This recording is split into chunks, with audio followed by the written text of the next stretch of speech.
बक्सर का युद्ध लिख करके डैश दीजिए। देखिए, आपको अभी तक में पता है कि जो प्लासी का युद्ध हुआ था वो कब हुआ था? 1757 में हुआ था। ठीक है, यहाँ तक में। अब आपका समय आगे बढ़ेगा। जैसे प्लासी के युद्ध में हारा कौन था? सिराजुद्दौला। और ये हारा किस कारण से था? क्योंकि इसका एक मंत्री था मीर जाफर, ये ना, इसी की वजह से हारा था। और अंग्रेजों ने मीर जाफर को क्या बना दिया था? बंगाल का नवाब बना दिया। बात समझ में आ रहा है? कहानी देखिए बढ़ रहा है आगे। तो अंग्रेज ने जब मीर जाफर को बंगाल का नवाब बनाया,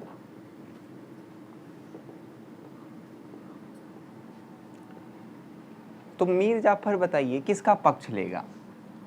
कंपनी का, क्योंकि कंपनी ने ही इसको बनाया था। तो अंग्रेज सोचता था कि ये जो मीर जाफर है ये अब मेरा कठपुतली के तरह काम करे। बात समझ में आ रहा है?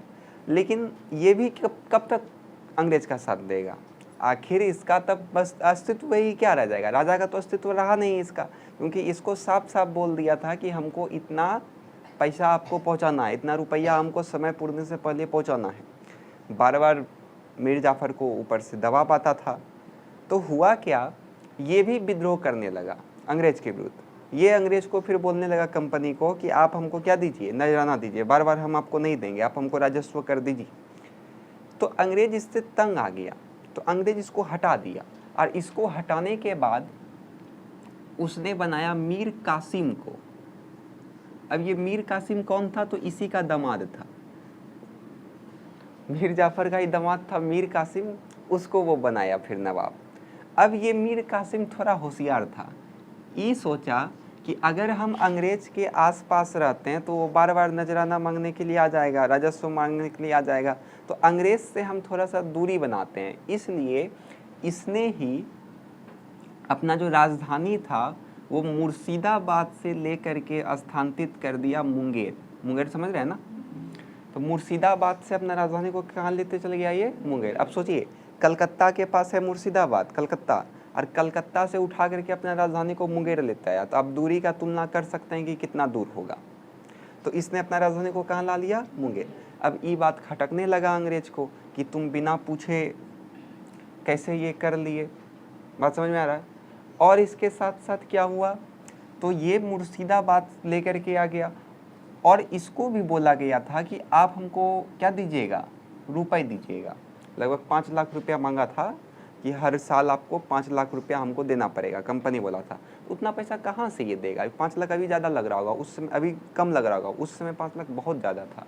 मीर कासिम ने क्या किया, अपना राजधानी को मुर्शिदाबाद से ले जा करके कहाँ लेते चल गया? मुंगेर। अब अंग्रेज को ये बात खटकने लगा कि ये बिना पूछे कैसे कर सकता है ऐसा। तो अंग्रेज ने क्या किया, इसको हटा दिया। 1763 में इसको भी हटा दिया नवाब से। अब इसको हटा करके फिर से पुरन के पास जाता है, अब फिर से बनाता है मीर जाफर को, फिर से मीर जाफर को नवाब बनाया। पहले मीर जाफर को बनाया, लेकिन वो जब अंग्रेज का बात नहीं मानने लगा तो उसको हटा करके बनाया किसको? मीर कासिम को। फिर मीर कासिम जब अपना मनमानी करने लगा तो मीर कासिम को भी हटा करके फिर से किसको बना दिया? मीर जाफर को। लेकिन जब मीर कासिम को हटाया गया तो ये चल गया अवध, और अवध का उस समय जो शासक था उसका नाम था सिराउदौला। सिराजुद्दौला नहीं, सिराउदौला। किसके पास चला गया ये? सिराजुद्दौला। बात समझे? अब अवध का नवाब या शासक सिराउदौला और इसके साथ साथ मीर कासिम, ये सब मिल करके अंग्रेज के विरुद्ध में युद्ध करना स्टार्ट किया। उसी को कहा गया प्लासी का युद्ध। बात समझ में आया? प्लासी का युद्ध में अंग्रेज के तरफ से कौन नेतृत्व कर रहा था? तो अंग्रेज के तरफ से नाम याद आपको रखना है, रॉबर्ट मुनरो, ये नाम आपको याद रखना है। बात समझ में आया? जिसमें हार किसका हुआ? मीर कासिम का क्या हो गया? हार। और इसके बाद अंग्रेज थोड़ा सा समझ लिया, क्योंकि आपको पता है कि अंग्रेज अभी तक अपने हाथ में शासन लिया है क्या? नहीं लिया है। वो एक कठपुतली रख करके अपना शासन व्यवस्था चला रही है। अभी केवल किस में ध्यान दिया है? व्यापार में। लेकिन अब अंग्रेज को धीरे धीरे समझ में आने लगा, कंपनी को, कि अगर हमको सत्ता को और विस्तार करना है तो सत्ता किसके हाथ में लेना पड़ेगा? अपने हाथ में लेना पड़ेगा। इसलिए ये डेट याद रखना है, 12 अगस्त 1765 में पूरा बंगाल का दीवानी अपने पास ले लेता है, खुद के पास। बात समझ में आया? तो यही था आपका पलासी बक्सर का युद्ध। दिक्कत है किसी को? बस आपको डेट 2-3 गो इसमें उसको याद रखिएगा। सबसे महत्वपूर्ण तो यही है कि अंग्रेज ने मुगल काल में, मतलब मुगलों से बंगाल का जो दीवानी लिया था वो कब लिया था? तो 12 अगस्त 1765। डेट याद रखने में दिक्कत नहीं होगा, क्योंकि सिंपल है डेट याद रखना। जैसे कि आपको पता है कि कब हुआ था ये, तो 1764 में। 1757 में तो पलासी का हुआ था। 64 में आपका बक्सर का युद्ध हुआ। पहले नवाब किसको बनाया? जाफर को। फिर किसको बनाया? कासिम को। फिर किसको बना दिया? जाफर को। लेकिन मीर कासिम चल गया अवध के पास, और अवध का जो समय शासक था सिराउद्दौला, तो इसके साथ मिल करके उसने अंग्रेज के विरुद्ध में क्या किया? युद्ध किया। और इस युद्ध को दबाने के लिए अंग्रेज की तरफ से नेतृत्व कौन कर रहा था? तो रॉबर्ट मुंडो। इस रॉबर्ट मुंडो ने इस सबको हरा दिया, और इसी को हम लोग पलासी के युद्ध के नाम से जानते हैं। इस युद्ध के बाद ही अंग्रेज को एहसास हुआ कि अब कंपनी का सत्ता चलना चाहिए। अब केवल हम लोग व्यापार नहीं करेंगे, अब हम लोग राजनीतिक दखल भी देंगे। तो इसलिए 12 अगस्त 1765 में बंगाल का पूरा दीवानी कंपनी ने अपने ऊपर ले लिया। इसके बाद कोई नवाब तवाब नहीं, अब सीधा किसका शासन रहेगा? तो कंपनी का रहेगा। अब इस तरीके से उसका धीरे धीरे क्या होगा? विस्तार होगा। अब बंगाल को लिया, और बक्सर का युद्ध को ही कहा जाता है वो युद्ध जिसमें कंपनी ने अपना क्या किया था? वास्तविक सत्ता को स्थापित किया था। एक बार ऑब्जेक्टिव में पूछा गया था एग्जाम में, एसएससी के एग्जाम में पूछा गया था कि वह कौन सा युद्ध था जिसके पश्चात कंपनी का वास्तविक सत्ता स्थापित हुआ था? तो बक्सर का युद्ध था। फिर पूछेगा वह कौन सा युद्ध था जिसमें अंग्रेज पहली बार जीत हासिल किए थे? बताइए।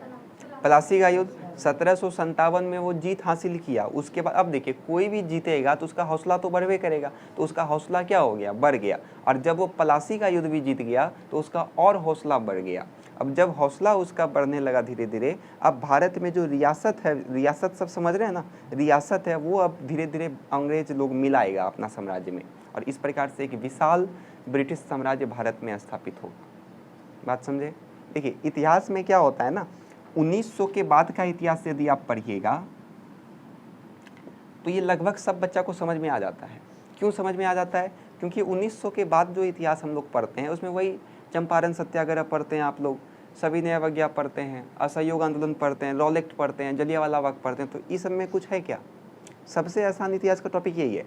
लेकिन 1900 को जो पहले इतिहास है, आपको 1600 लेकर के 1900 तक लेकर के चलना है। तो ये जो 300 साल का इतिहास है ये थोड़ा सा कठिन हो जाता है। उसके पीछे का मेन कारण क्या है? आप लोग क्लास 8 तो पढ़े ही नहीं होंगे। पढ़े होंगे तो केवल मैथ पढ़े होंगे, हमको इतना तो पूरा विश्वास है। आप क्लास 8 में सोशल साइंस को छुए भी नहीं होंगे, इतना विश्वास है हमको। और क्लास 8 का हिस्ट्री कितना इंपॉर्टेंट है अब आप लोग को समझ में आ रहा होगा। अगर सोचिए, क्लास 8 का बच्चा ये हिस्ट्री पढ़ रहा होगा, क्या वो इस तरह हिस्ट्री पढ़ रहा होगा? नहीं पढ़ रहा होगा। लेकिन अगर वो पढ़ रहा होगा हिस्ट्री, तो क्या उसको भविष्य में दिक्कत होगा? भविष्य में दिक्कत होगा? नहीं होगा। तो वही तो समस्या है, बच्चा पढ़वे नहीं करता है शुरू से, लास्ट में आकर के बोलता है मेरा बेसिक कमज़ोर है। बेसिक कमज़ोर खुद से वो करता है, क्योंकि वो शुरू में झक मारता है बैठ करके। 6 में खा पी के बैठ गया, 7 खा पी के बैठ गया, 8 भी खा पी के बैठ जाता है, 9 भी खा पी के बैठ जाता है, 10th में थोड़ा मोड़ा पढ़ता है, 11th तो पूरे खा पी के बैठ जाता है, 12th में फिर थोड़ा मोड़ा पढ़ता है। इसलिए सबसे दुर्गतिपुर जाता है बच्चा का। फिर लास्ट में बोलेगा कि बहुत पढ़ना पड़ता है, बहुत पढ़ना तो बहुत पड़ेगा ही, इसके लिए तो कोई चांस ही नहीं है। बात समझ में आया? तो पलासी का युद्ध क्या था, इसको किसी को कोई दिक्कत है? ये बक्सर का युद्ध क्या था, इसमें किसी को कोई दिक्कत? अभी तक आप कहाँ से कहाँ इतिहास पढ़ रहे हैं? ये 8 में लगभग कहाँ से स्टार्ट किए थे हम लोग? 1600 से। एक बार रिवील करिए। 1600 में आपने कंपनी का स्थापना हुआ, रानी विक्टोरिया से ये क्या लिया? चार्टर एक्ट के तहत इसने वहाँ पे एकाधिकार का प्रस्ताव लेकर के भारत आता है। कितना साल का लिया था? 15 साल का, याद रहे। भारत आने के साथ ये अपना पहला कारखाना कहाँ स्थापित करता है? सूरत का कौन सा जगह? मसूलीपट्टनम या मछलीपट्टनम कहा जाता है। कब किया? तो 1611 में। वहाँ के बाद ये इसका मुख्य 3 गो क्षेत्र कौन कौन सा प्रेसिडेंसी था? वो नहीं बोल रहे हम, एक मद्रास, बंगाल और एक बम्बई। मद्रास, बंगाल और बम्बई। हम लोग किसका इतिहास पढ़ रहे हैं फिलहाल? बंगाल का, है ना। तो आपके पहला लेसन में केवल बंगाल का ही है, तो आपको केवल बंगाल के बारे में पढ़ना है। बंगाल में भी हम लोग सबसे पहले पढ़े कि 1651 में वो आया, और सबसे पहले किससे जाकर के वो अनुमति लिया कारखाना लगाने के लिए? कल ही बताए थे। बंगाल में जब वो 1651 में कंपनी आया तो सबसे पहले उसने किससे अनुमति लिया कि हम आपके यहाँ कंपनी लगाएं? बताइए, ऑप्शन दें। आलमगीर, या फिर मुर्शीद बख्श, या अली वर्दी खां, या फिर शाह शुजा? शाह शुजा से उसने अनुमति लिया था, उसके बाद ना कारखाना लगाया था। बंगाल का स्थापना किसने किया था? बंगाल को मतलब स्वतंत्र किसने घोषित किया था? मुर्शीद बख्श। कल ही बताए थे ये सारा, पीछे का देखा करिए, छोड़िए। बक्सर का युद्ध में किसी को कोई दिक्कत है? हो जाएगा। किस प्रकार से इसको लिखना है? तो सबसे पहले लिखिएगा, प्लासी के युद्ध के पश्चात अंग्रेजों ने मीर जाफर को बंगाल का नवाब घोषित किया, और उससे क्या किया? समय समय पर पैसा मांगने का प्रयास किया, रुपए मांगने का प्रयास किया। ठीक है। इसके साथ साथ जब मीर जाफर मना करने लगा, मीर जाफर ने जब अंग्रेज का विरोध करने लगा, तो मीर जाफर को हटा करके किसको बना दिया गया? मीर कासिम को बना दिया। लेकिन जब मीर कासिम भी उसी प्रकार का काम कृत्य करने लगा, तो मीर कासिम को भी 1763 में हटा दिया गया, और मीर कासिम किसके पास चला गया? अवध में चला गया। और अवध में जो शासक थे सिराजुद्दौला, उसके साथ मिल करके अंग्रेज के साथ युद्ध लड़ने का प्रयास करने लगा। और एक विशेष बात याद रखिएगा कि मीर कासिम ने अपना राजधानी मुर्शिदाबाद से लेकर के कहाँ ट्रांसफर कर दिया था? मुंगेर। ये बहुत इंपॉर्टेंट है। ठीक है। फिर आपको बोलना है, फिर 1764 में कौन सा युद्ध लड़ा गया? तो बक्सर का युद्ध लड़ा गया, जिसमें एक तरफ कौन थे? सिराजुद्दौला थे, मीर कासिम थे, और दूसरी तरफ अंग्रेजों का नेतृत्व कौन कर रहे थे? रॉबर्ट मुनरो कर रहे थे। जिसमें हार किसका हो गया? तो मीर कासिम का हार हो गया। और इसी को हम लोग प्लासी के युद्ध के नाम, बक्सर के युद्ध के नाम से जाने जाते हैं। और इसी युद्ध को अंग्रेजों का वास्तविक सत्ता के रूप में भी देखा जाता है। बस आया समझ में? लिखिए, प्लासी के युद्ध के पश्चात, प्लासी के युद्ध के पश्चात, हाँ लिखिए ना, प्लासी के युद्ध के पश्चात, प्लासी के युद्ध के पश्चात अंग्रेजों ने मीर जाफर को बंगाल का नवाब घोषित किया, बंगाल का नवाब घोषित किया, और उसे अपने कठपुतली के तरह, और उसे अपने कठपुतली के तरह कार्य करने के लिए प्रेरित किया, और उसे अपना कठपुतली के तरह कार्य करने के लिए प्रेरित किया।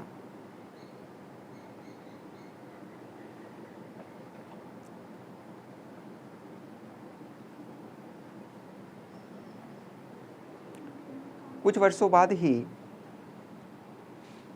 मीर जाफर अंग्रेजों का विरोध करने लगा, तो अंग्रेजों का विरोध करने लगा तो कुछ वर्षों बाद ही मीर जाफर अंग्रेजों का विरोध करने लगा तो, हाँ, उसे हटा करके उसका दामाद मीर कासिम को, उसे हटा करके उसका दामाद मीर कासिम को बंगाल का नवाब घोषित किया,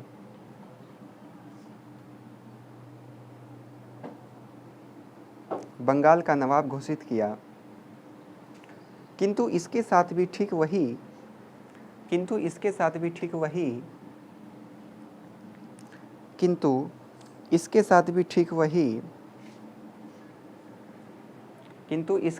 ठीक वही स्थिति होने के कारण इसने भी अंग्रेजों का विरोध किया,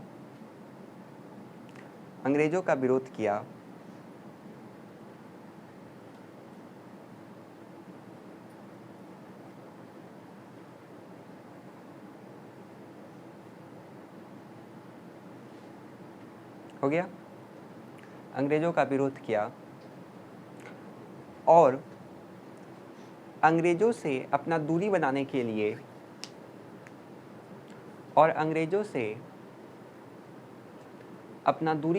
लिए उसने अपना राजधानी मुर्शिदाबाद से मुंगेर स्थानांतरित कर लिया। और अंग्रेजों से अपना दूरी बनाने के लिए उसने अपना राजधानी मुर्शिदाबाद से मुंगेर हस्तांतरित कर लिया। मुर्शिदाबाद से मुंगेर हस्तांतरित कर लिया। हो गया,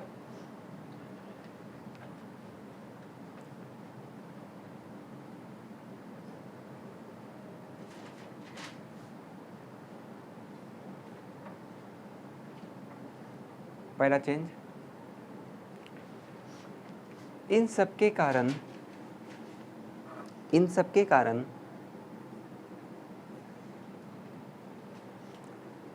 कंपनी ने उसे 1763 में नवाब से इन सब के कारण 1763 में कंपनी ने उसे नवाब के पद से हटा दिया। और पुनः मीर जाफर को उसे नवाब के पद से हटा दिया और पुनः मीर जाफर को बंगाल का नवाब बनाया गया। और पुनः मीर जाफर को बंगाल का नवाब बनाया गया।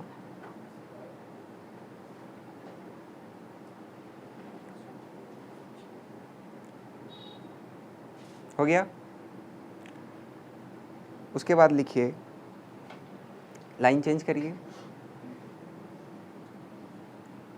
मीर कासिम अवध के शासक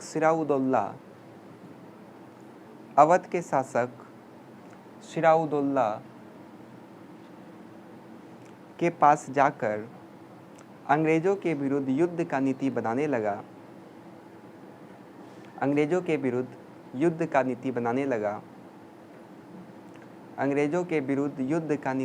लगा।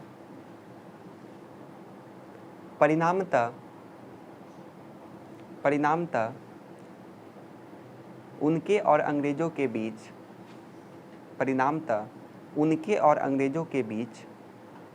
प्लासी का युद्ध हुआ।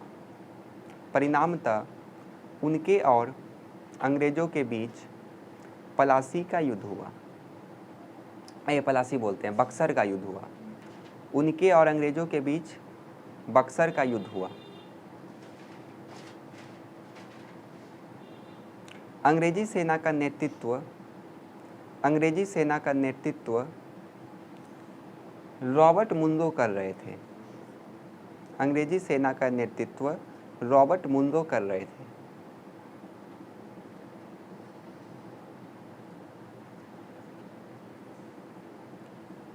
अंग्रेजी सेना का नेतृत्व रॉबर्ट मुंदो कर रहे थे।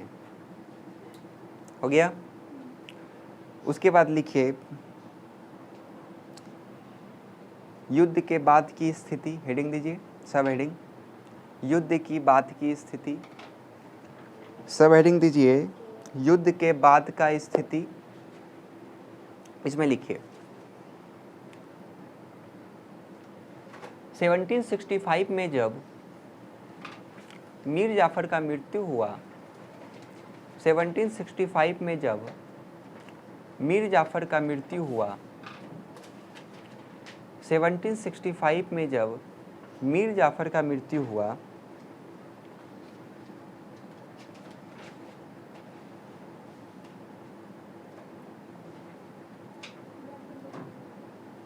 मीर जाफर का मृत्यु हुआ तो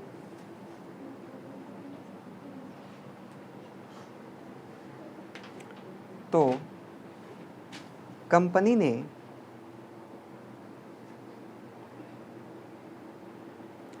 स्वयं सत्ता में रहने का निश्चय किया। स्वयं सत्ता में रहने का निश्चय किया।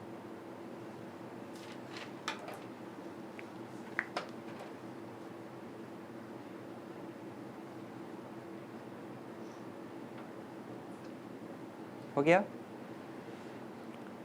और 12 अगस्त 1765 में 12 अगस्त 1765 में बंगाल का दीवानी प्राप्त कर लिया। बंगाल का दीवानी प्राप्त कर लिया। हो गया। प्राप्त कर ले क्या हुआ, लिखिए, हम कुछ बोल रहे हैं आपको। बंगाल का दीवानी प्राप्त कर लिया। इस युद्ध को अंग्रेजी सत्ता का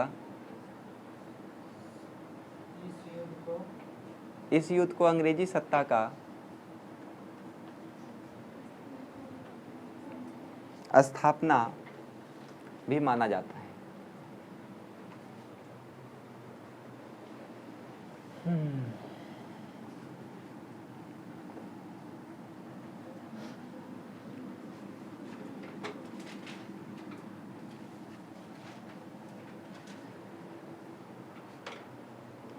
देखिए, इसके बाद आप लोगों को मैसूर के बारे में थोड़ा सा जानना है।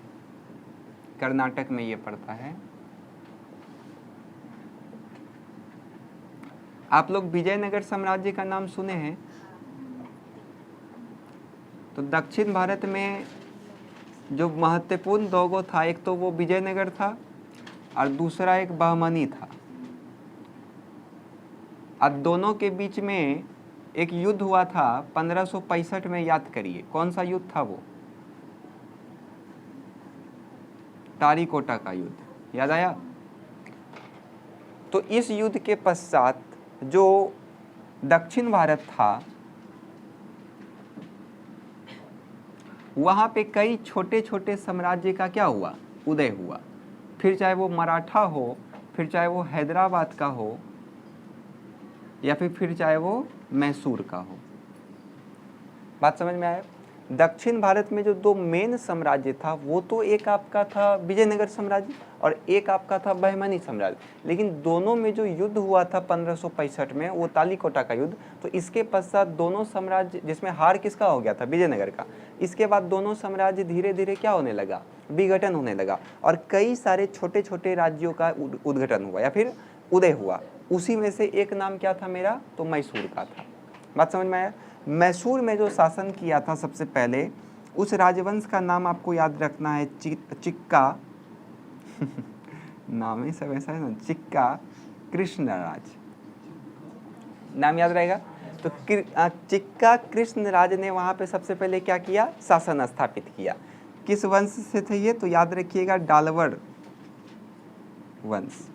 डालवर वंश के शासक चिक्का कृष्णराज ने वहां पे सबसे पहले क्या किया? शासन स्थापित किया। इसके भी दो सेनापति थे। एक सेनापति का नाम था नंदराज और एक सेनापति का नाम था देवराज। नाम याद रह रहा है ना? एक का नंदराज और दूसरे का देवराज। जो नंदराज थे, इनका सेनापति में एक सिपाही था, उसका नाम था हैदर अली।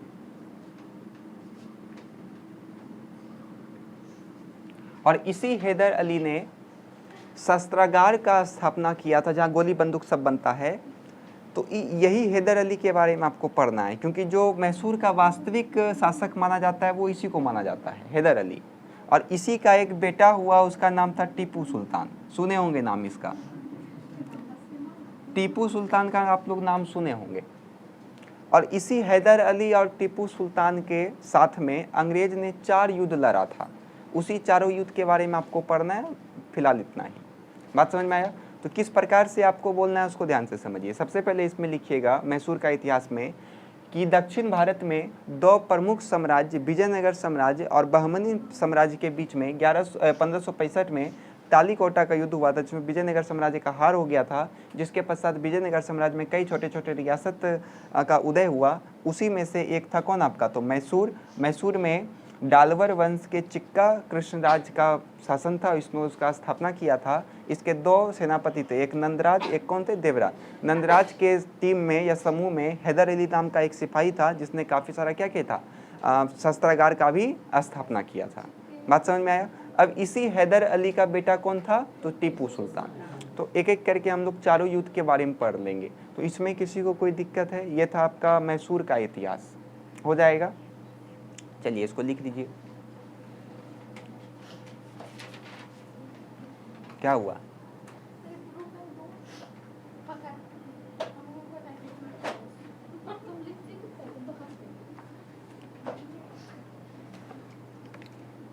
मतलब अमर होना चाहते हैं ना?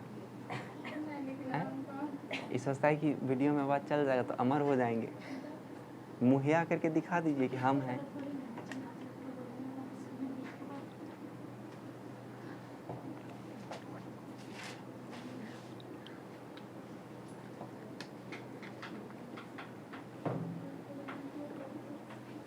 लिखिए, दक्षिण भारत में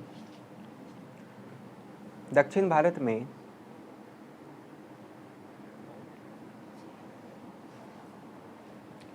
भारत में दो प्रमुख साम्राज्य विजयनगर और बहमनी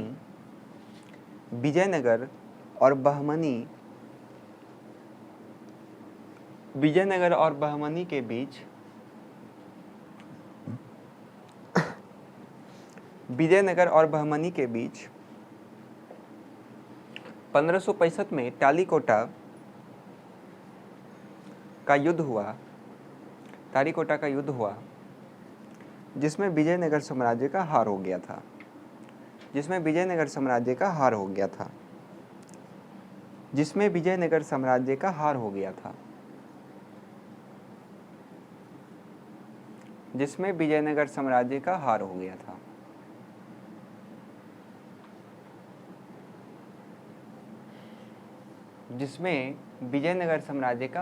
था। पहला चेंज। इसका परिणाम हुआ कि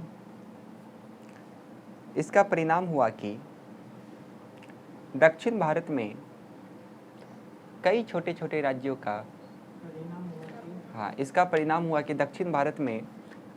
छोटे राज्यों का गठन हुआ या उदय हुआ। कई छोटे छोटे राज्यों का उदय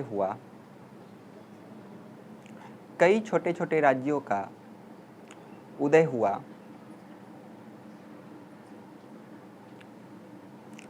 उसी में से एक मैसूर भी था।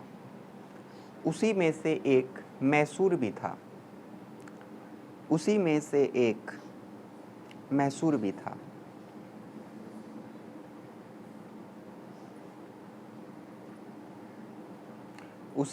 एक मैसूर भी था। हो गया। चलिए लिखिए, लाइन चेंज कर दीजिए, लाइन चेंज करिए, उसमें लिखिए, मैसूर में डालवर वंश के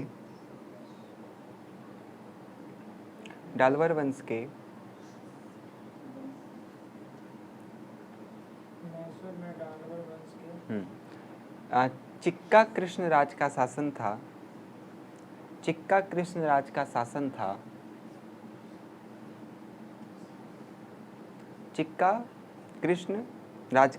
था, जिसके दो सेनापति नंदराज एवं देवराज थे।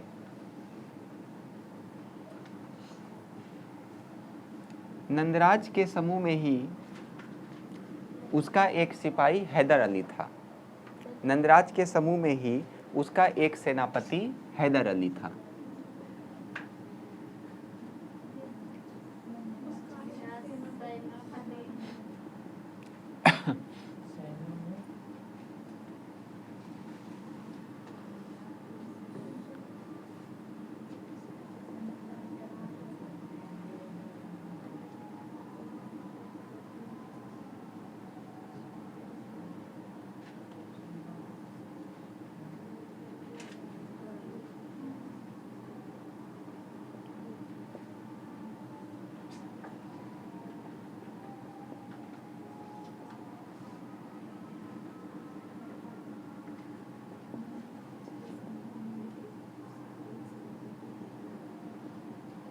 चलिए समझिए, जो हैदर अली था उनका जन्म हुआ था 1722 में और मृत्यु हो गया उसका कब, तो 1782 में। एक विशेष बात आपको क्या याद रखना है कि 1755 में जो नंदराज था वो इससे प्रसन्न होकर के इसको डिंडीगुल का क्या बना दिया, फौजदार बना दिया। फौजदार मतलब होता है कि सेना का प्रमुख, एक सेना का टुकड़ी का प्रमुख, उसी को क्या बोलते हैं, फौजदार। जैसे मान के चलिए किसी जिला में एक एसपी होता है तो उसके अंडर में 3000-4000 पुलिस खटता है, तो उसी प्रकार से जो फौजदार होता है उसके अंडर में भी कई सारा सेना रहता है। बात समझ में आया? तो जो नंदराज के अंडर में ये काम करा तो काफ़ी ये कुशल व्यक्ति था, राजनीतिक कूटनीति का अच्छा था। तो 1755 में इसको डिंडीगुल का क्या बना दिया गया, फौजदार बना दिया। अब डिंडीगुल आपको याद नहीं रहेगा तो भिंडी तो याद रहेगा ना तो आप भिंडी बोल सकते हैं और उसका गुल याद रख लीजिएगा, भिंडी गुल, लेकिन लिखने समय याद रख लीजिएगा और बोलने समय कि भिंडी नहीं बोल करके क्या बोलना है, डिंडी बोलना है, याद हो जाएगा। बात समझ में आया? तो जब इसको फौजदार बनाया तो इसने अपना धीरे धीरे पहुंच को बढ़ाना स्टार्ट किया और अंततः 1761 में उसने मैसूर में अपना शासन स्थापित किया और स्वयं को मैसूर का राजा घोषित कर दिया। फिर चाहे वो चिक्का कृष्णराज का जो सेनापति नंदराज था उसको भी इसने कोई महत्व नहीं दिया, उसको मार दिया। अब मार करके ये स्वयं शासक घोषित हो गया मैसूर का, यानी कि अब इनडायरेक्टली डायरेक्टली किसका शासन हो गया मैसूर में, हैदर अली। बात समझ में? फिर हैदर अली का एक बेटा हुआ, उसका नाम था टीपू सुल्तान। इसका नाम आप लोग सुने होंगे। जो टीपू सुल्तान था, ये टीपू सुल्तान के बारे में आप ये समझिए कि जैसे टीपू सुल्तान शासक बनता है तो इसने सबसे पहले क्या करवाया, दोनों मिल करके एक जगह का नाम आपको याद रखना है, मालाबार बंदरगाह। एक बात बताइए, क्या हुआ, एक बात बताइए, कंपनी हम लोगों के यहाँ क्यों आया था? ईस्ट इंडिया कंपनी किस किस का व्यापार करने के लिए? हाँ, काली मिर्च, मरीच और बताइए, इलायची और मसाला, गरम मसाला और लौंग, इसी सब का व्यापार करने के लिए ना आया था। मैं नहीं लगाया ना, इसीलिए पूरा क्लास घूम का रहा है।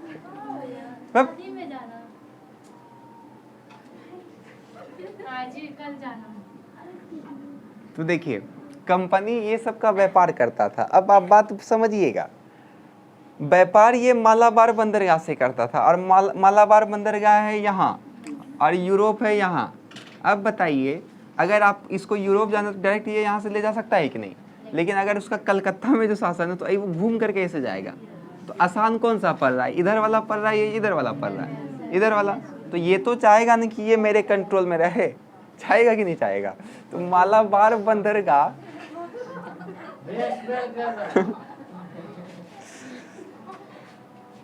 काहे लगा करके आए हैं सऊदी में?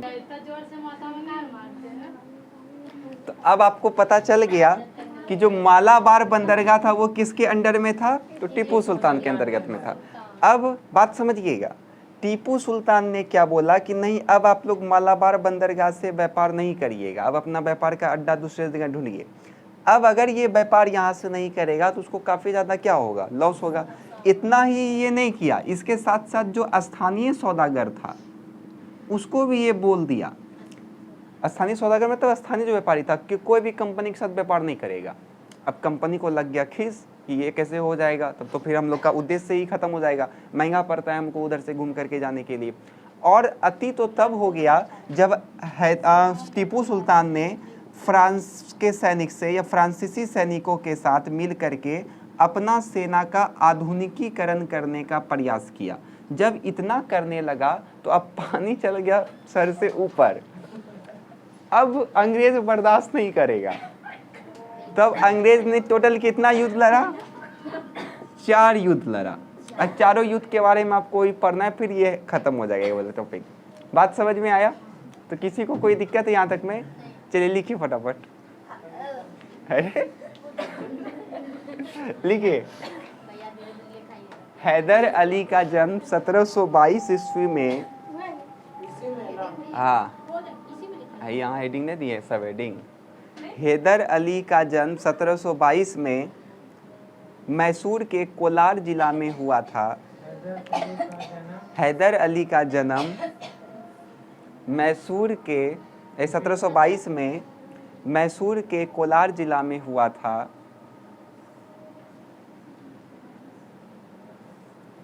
मैसूर के कोलार जिला में हुआ था।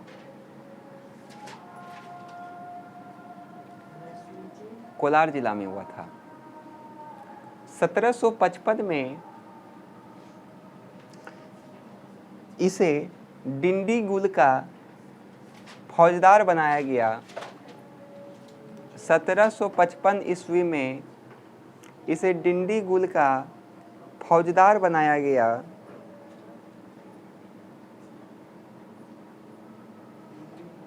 हाँ, और अपने उपलब्धियों से 1761 में ये मैसूर का शासक बन गया। और अपने उपलब्धियों से 1761 में मैसूर का शासक बन गया। इसका पुत्र टीपू सुल्तान था जो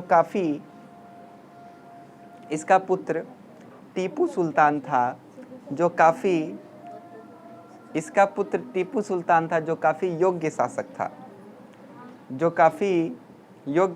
था। हो गया।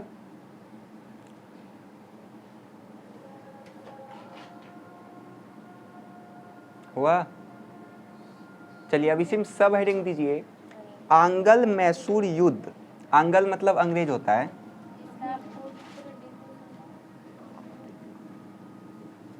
इसी में सब हेडिंग दीजिए। आंगल मैसूर युद्ध के कारण।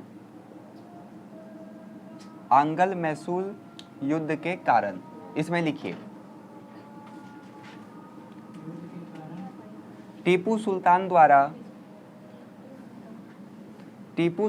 द्वारा मालाबार बंदरगाह का उपयोग ना मालाबार पहला तीर देके लिखिए। टीपू सुल्तान द्वारा मालाबार बंदरगाह का उपयोग का अनुमति ना देना। टीपू सुल्तान द्वारा मालाबार बंदरगाह के उपयोग का अनुमति ना देना। दूसरा तीर देके लिखिए। स्थानीय व्यापारियों को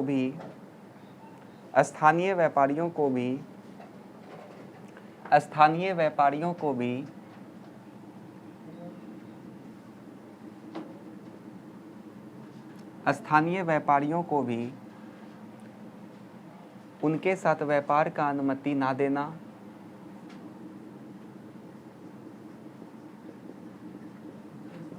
उसके साथ व्यापार का अनुमति ना देना।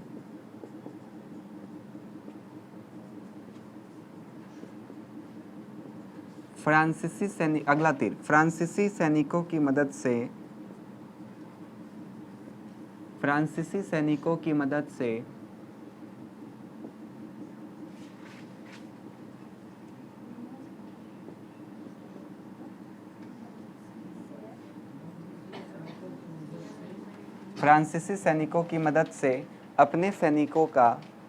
अपने सेना का आधुनिकीकरण करने का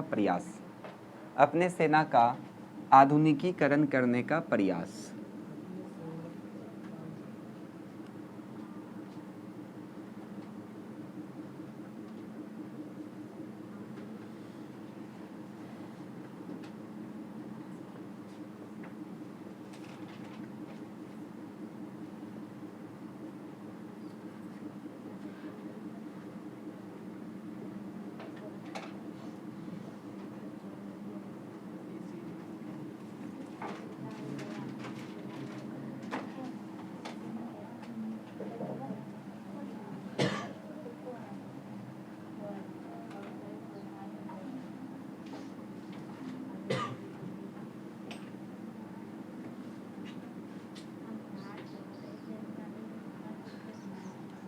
क्या है?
चलिए समझिए, कुल 4 युद्ध लड़ा था मैसूर के साथ अंग्रेजों ने, जिसको हम लोग बोलते हैं प्रथम आंग्ल मैसूर युद्ध, द्वितीय आंग्ल मैसूर युद्ध, तृतीय आंग्ल मैसूर, आंग्ल मतलब अंग्रेज, और चतुर्थ आंग्ल मैसूर युद्ध। कब से कब हुआ था आपको हमने समय लिख दिया। मैसूर के कौन शासक थे लिखा दिया है, तो हैदर अली और टीपू सुल्तान साथ में था, टीपू सुल्तान। गवर्नर कौन था या गवर्नर जनरल, क्योंकि आपको पता है कि 1773 का रेगुलेटिंग एक्ट के तहत क्या किया था, बंगाल के गवर्नर को क्या बना दिया था, गवर्नर जनरल। इसलिए यहाँ पे गवर्नर भी और गवर्नर जनरल भी है। बताइए तो क्या ये गवर्नर जनरल होगा, है या ना? नहीं, क्योंकि 73 के बाद, तो 73 तो इसी के बाद आएगा ना, इसके बाद आएगा, तो पहला वारेन हेसिंगटन ना था, तो वारेन हेसिंगटन हो गया। तो ये तीनों क्या है, गवर्नर जनरल है, बाकी ऊपर वाला गवर्नर है। युद्ध के परिणाम में कौन कौन सा संधि हुआ उसको लिखा गया है। जैसे प्रथम में मद्रास हो गया संधि, द्वितीय में मैंगलोर का संधि, तृतीय में श्रीरंगपट्टनम का संधि, चतुर्थ में सहायक संधि। सहायक संधि मतलब कि मेरा अंग्रेज का सेना आपके साम्राज्य में रहेगा, उसका खर्चा आप उठाइए, उसका जितना भी छोटा मोटा जरूरत का सामान है सब आप दीजिए, टोटल चीज़ आपको करना है। आप कुछ भी फैसला अपने मन से नहीं ले सकते हैं, सबका सब किसके, कंपनी का। सहायक संधि परिणाम क्या हुआ, तो पहला में तो अंग्रेज हार गया, दूसरा में हैदर अली मारा गया। कब मारा गया, तो 1782 में, याद रहे। फिर उसका बेटवा आया, तो टीपू सुल्तान भी तीसरका में हार गया। लेकिन जब ये हारा तो इसका 2 बेटा को बंदी बना करके लेते चले गए अंग्रेज, और उसको बोला कि जब तक तुम 3 करोड़ नहीं दोगे तब तक तुम्हारा बेटा को हम छोड़ेंगे नहीं। बात समझ में आया। फिर जब चौथा युद्ध हुआ तो उसमें टीपू सुल्तान ही मारे गए 1799 में। बात समझ में आया। तो यहाँ तक में किसी को कोई दिक्कत है? चलिए इसको लिख लीजिए आप लोग, नक्शा बना कर, मतलब स्ट्रक्चर बना करके।